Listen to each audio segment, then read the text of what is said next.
আজকে আমি আপনাদের সঙ্গে পাট শাক আর চিংড়ি মাছের একটি রেসিপি শেয়ার করব। তো চলুন রেসিপি শুরু করি।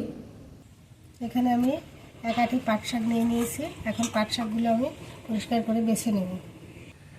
যে পাতাগুলো নষ্ট সে পাতাগুলো বাদ দিয়ে ফ্রেশ পাতাগুলো এখন আমি নিয়ে নেব।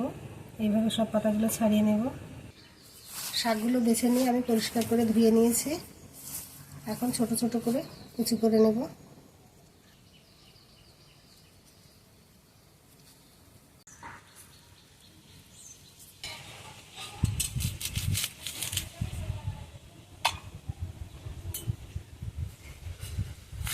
আমি এই কাজটা বটি দিয়ে করছি, আপনারা চাইলে ছুরি দিয়ে করতে পারেন।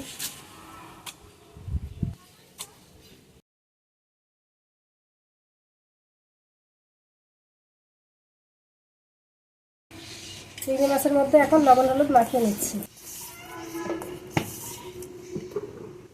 চুলে একটা কড়াই বসিয়ে দিয়েছি।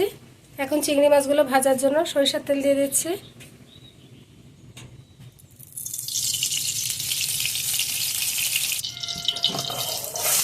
তেল গরম হয়ে গেছে। এখন লবণ হলুদ মাখানো চিংড়ি মাছগুলো দিয়ে দেব। হালকা নেড়ে চেড়ে চিংড়ি মাছগুলো নামিয়ে নেব। চিংড়ি মাছ খুব বেশি ভাজলে রান্না করলে শক্ত হয়ে যায়, খেতে ভালো লাগে না।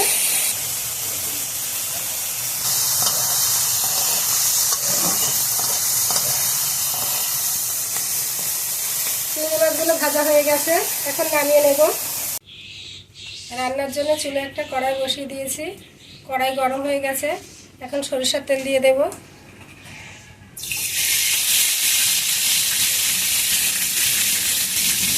শুকনো মরিচ ফোড়ন দেব।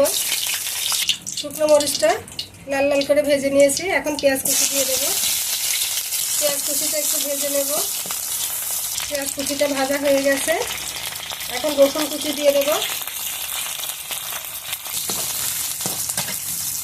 এখন পেঁয়াজ আর রসুন লাল লাল করে ভেজে নেব। পেঁয়াজ রসুন লাল লাল করে ভেজে নিয়েছি। এখন সামান্য একটু পানি দিয়ে দেব।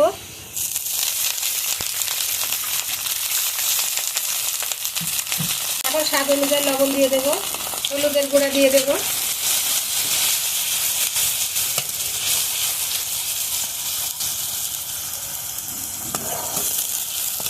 এখন কয়েকটা চেরা কাঁচামরিচ দিয়ে দেব। ধুয়ে রাখা পাট শাকগুলো এখন দিয়ে দেব।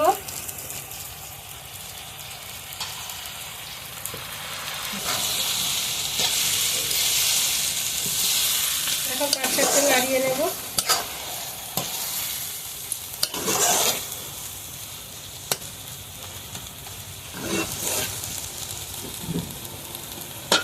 এখন ঢাকা দিয়ে সেদ্ধ হতে দেব।